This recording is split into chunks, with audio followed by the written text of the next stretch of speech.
अस्सलाम वालेकुम, कैसे हैं आप सब। मैं बिल्कुल ठीक ठाक हूँ अल्हम्दुलिल्लाह, और उम्मीद करती हूँ आप सब भी बिल्कुल खैर खैरियत से होंगे इंशाल्लाह। ये मौसम है और मौसम भी दिखा रही हूँ मैं आपको, और साथ साथ जो है मैं आपको गाय भी दिखा रही हूँ, जो कि आपको यहाँ अक्सर बेशतर हर जगह ही देखने को मिलेंगी। ये गाय की वजह से भी बहुत फेमस मुल्क है। यहाँ पे इस गाय के दूध और चॉकलेट, ये सब चीज़ें, इस चीज़ों की वजह से इसके ऊपर एक मैं अलहदा वीडियो करूँगी इंशाल्लाह। बेसिकली ये थी हमारी चांद रात कह लें, या चांद रात से एक दिन पहले कह लें, क्योंकि चांद रात जो है ना हमारी पढ़नी थी, संडे को पड़ी थी, और संडे को सब कुछ यहाँ बंद होता है। तो हमने चांद रात मनाई सैटरडे को, और लास्ट मिनट शॉपिंग भी की, क्योंकि हर इंसान की कुछ ना कुछ शॉपिंग रह ही जाती है भाई, जो चांद रात को करनी होती है उसमें। तो ये मेरी बेटी के लिए एक बैग लेना था, उसको एक अपने आउटफिट से मैच होता हुआ बैग चाहिए था। तो उसके लिए हम कई दुकानों में इधर उधर ढूंढ रहे थे कि उसको उसके साइज़ का, उसकी पसंद का बैग मिल जाए छोटा सा। तो ये हमें एक इस बुटीक टाइप का कोई शॉप थी, जहाँ पे मुख्तलिफ़ ब्रांड्स की चीज़ें थी, और कुछ बहुत अच्छी थी, कुछ बहुत ज़्यादा एक्सपेंसिव भी थी, और मगर ओवरऑल बहुत अच्छी चीज़ें थी यहाँ पे। तो उसको ये बैग पसंद आ गया था, तो ये लिया हमने। उसके अलावा मैंने एक अपने लिए ग्लासेस लिए थे, क्योंकि मैं ड्राइव करती हूँ, तो मेरी आँखों में धूप की वजह से बाज़ औक़ात बहुत मसला हो जाता है। बहुत ज़्यादा धूप आ रही होती है ना, तो ड्राइव करना थोड़ा सा वो हो जाता है, मुश्किल हो जाता है। उसके लिए मैंने अपने लिए ग्लासेस लिए थे, मुझे बड़े पसंद आए। ये बड़े बड़े से चांद रात का जो अपना अलग मज़ा होता है ना अपने मुल्क में, अपने कल्चर में, वो देखने को मिलता है। यहाँ पर तो खैर कुछ पता ही नहीं चलता, ना ईद पे ना चांद रात पे।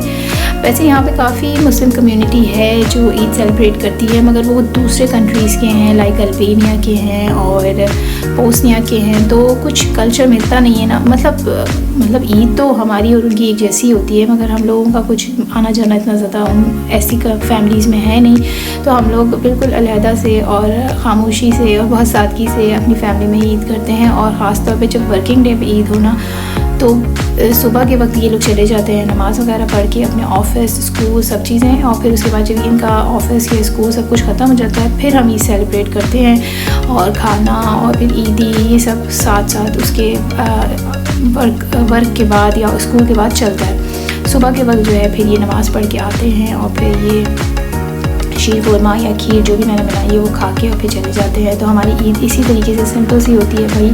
और ये मेरी बेटी है, बड़ी एक्साइटेड थी अपने बैग से, और बहुत खुश भी हो रही थी, क्योंकि उसको जैसा चाहिए था एग्जैक्टली वैसा मिल गया। मिला बड़ी ख्वारी के बाद, बहुत सारे शॉप्स में ढूंढने के बाद। इसके साथ ही मैंने एक बॉडी शॉप से इतनी क्रीम ले ली थी, एक बहुत अच्छी क्रीम है। मेरे हाथों की ड्राइनेस बहुत बढ़ती जा रही है, और अपने हाथों की केयर जो है मैं थोड़ा सा कम कर रही थी। बीच में मैंने बहुत ज़्यादा स्टार्ट कर दी थी, फिर मैंने कम कर दी। तो मेरे हाथों का हाल बुरा हुआ है इस वक्त, तो इस वजह से मैंने सोचा कि कोई क्रीम ली जाती है। और मैंने जो है वाउचर भी जीता था एक, तो उसकी वजह से मेरे काफ़ी सस्ती पड़ गई थी वो क्रीम। और मैं आपसे शेयर करूँगी कौन सी ली है। मैंने बटर लिया है, बॉडी बटर लिया है, ख़ास तौर पे हाथों के लिए, कि रात को सोते वक्त ज़रा सा आपने अपने हाथों पे उसको मलना है, और सुबह तक जो है आपके हाथ काफ़ी सॉफ्ट हो जाते हैं। मेरे कुछ ज़्यादा ही ड्राइनेस हो रही है हाथों पे। पहले मेरी स्किन पे हो रही थी, फेस पे, और अब मेरे हाथों पे बहुत ज़्यादा हो रही है, हाथों और पैरों पे तो खैर इतनी ज़्यादा नहीं है, क्योंकि मैं सॉक्स पहन लेती हूँ क्रीम या वैसलीन लगा के, तो फिर उससे थोड़ा सा बेहतर हो जाता है। मगर हाथों का मेरा बड़ा बुरा हाल हुआ है इस वक्त। और इंशाल्लाह नेक्स्ट किसी वीडियो में मैं पूरा अपना रूटीन करूँगी, दिखाऊँगी, जो मैं फ़ॉलो करने वाली हूँ। अभी तक तो मैंने स्टार्ट नहीं किया खैर, लेकिन करूँगी तो शेयर भी करूँगी। यहाँ पे मैं पे कर रही थी, मेरे हस्बैंड पे कर रहे थे, और हम बड़े खुश थे कि हमारी बेटी खुश हो गई। बच्चों की खुशी से ही माँ बाप खुश होते हैं। तो हम लोगों ने, फिर मैं आपको दिखाती हूँ यहाँ पे शूज़ वगैरह, देखें कितने ज़बरदस्त आए हुए थे। हालांकि मैंने परचेज़ कर लिए थे, इतने फैंसी जो है ना मैं पहनती भी नहीं हूँ, लेकिन यहाँ पे क्योंकि पार्टीज़ होती हैं लोगों की, और फिर उनकी एक्टिविटीज़ भी इस तरह की होती हैं कि वो पहनते हैं इस तरह के ना जूते। अभी मैं आपको दिखाती हूँ, कलरफुल भी जूते हैं यहाँ पे भाई, पिंक और ग्रीन।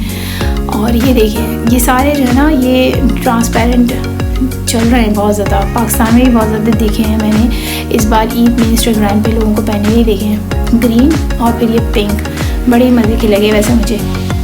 अच्छा जी, यहाँ स्टार्ट हो गई थी हमारी ईद। मैं बना रही थी पुलाव, इसके अलावा मैंने बनाए थे शामी कबाब। कोशिश मेरी यही होती है कि ईद वाले दिन बिल्कुल जो है ना मैं अपना पाकिस्तानी खाना बनाऊँ। कुछ ऐसा नहीं मुझे बनाना होता कि कोई पाकिस्तान से जिसकी पहचान ना हो। तो मेरे बच्चे और मैं भी फील करते हैं कि भाई हम पाकिस्तान में हैं। तो ये है मेरी बेटी का आउटफिट। इसका जो ये गरारा टाइप का है पजामा, ये मैंने सिया था, और शर्ट इसकी जो है रेडीमेड है, और ये इसने बैग भी हैंग किया हुआ है और मेहंदी भी लगाई हुई है। इसके बाल मैंने कर्ल कर लिए थे, माशाल्लाह बहुत प्यारी लग रही थी। इसकी ईद देख के मुझे अपनी बचपन की ईद याद आ गई। और यहाँ है जी ये मेरी तैयारी। ये मेरी जो है मेहंदी किचन में काम कर के पूरी हट गई पूरी। इसका जो कलर इतना खूबसूरत आया था सब चला गया। ये मैं अपने इयररिंग्स दिखा रही हूँ, ये पाकिस्तान के हैं, किसी ने मुझे गिफ्ट किए थे बहुत टाइम पहले, और मैं अपनी ऐसी चीज़ें बहुत संभाल के रखती हूँ। इसके अलावा एक रिंग है जो थोड़ी सा मेरे इयररिंग से मैच हो रही थी, हालांकि थी किसी और सेट की, तो वो मैंने पहन ली थी।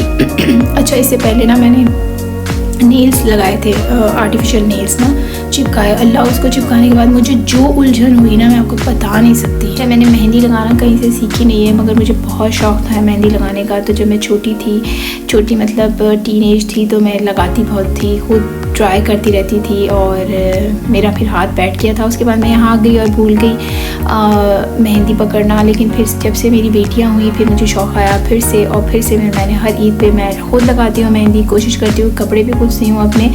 और मगर इस बार मुझे इतनी ज़्यादा मसरूफियत थी घर के कंस्ट्रक्शन की वजह से कि मुझे रेडीमेड मंगवाने पड़े सिलाए हुए। तो ये था वो ड्रेस जो मैं आपसे पहले शेयर कर चुकी हूँ एज़ूर का, और फ़ौरन आ गया था ये 3 से 4 दिन में। बहुत स्पीड उनकी थी, मतलब सेंड करने की मुझे बड़ी खुशी हुई, इतना ज़्यादा स्ट्रेस नहीं हुआ कि कब आएगा।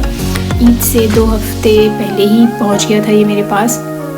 बड़ा अच्छा लग रहा था ये सूट, और फिर वैसे आप पहन भी सकते हैं, ज़रूरी नहीं है कि आप किसी ओकेशन पे ही पहने, घर पे भी आप पहन सकते हैं। और ये थे जी मेरे शूज़, और ये मैंने पहन लिए थे और बड़ा इंजॉय किया। वेरी कंफर्टेबल, बहुत कंफर्टेबल शूज़ थे। ऐसा नहीं था कि हील पहनने के बाद आप लुढ़क के चल रहे हैं। पहले मैं बहुत ज़्यादा हील पहनती थी, फिर मैंने छोड़ दी अब ना हील पहननी, क्योंकि बच्चे हो गए, बच्चों का साथ है, आना जाना बहुत ज़्यादा होता है। ये मेरी छोटी वाली इसका ड्रेस जो है ना मैंने ऑर्डर पे कहीं से बनवाया था बहुत टाइम पहले, तो इसने अब पहना है। और ये है जी मेन्यू मेरा, केक है, इसके अलावा दही बड़े हैं, पुलाव है, शामी कबाब है और सैलेड है। शीर कौरमा से वहीं हम सुबह ही खा चुके थे, तो इस वक्त मैंने केक रख दिया। अच्छा, यहाँ मुझे दीजिए इजाज़त। आप सबको बहुत बहुत ईद मुबारक। अपना बहुत ख्याल रखिएगा। इंशाल्लाह फिर मिलेंगे। अल्लाह हाफ़िज़।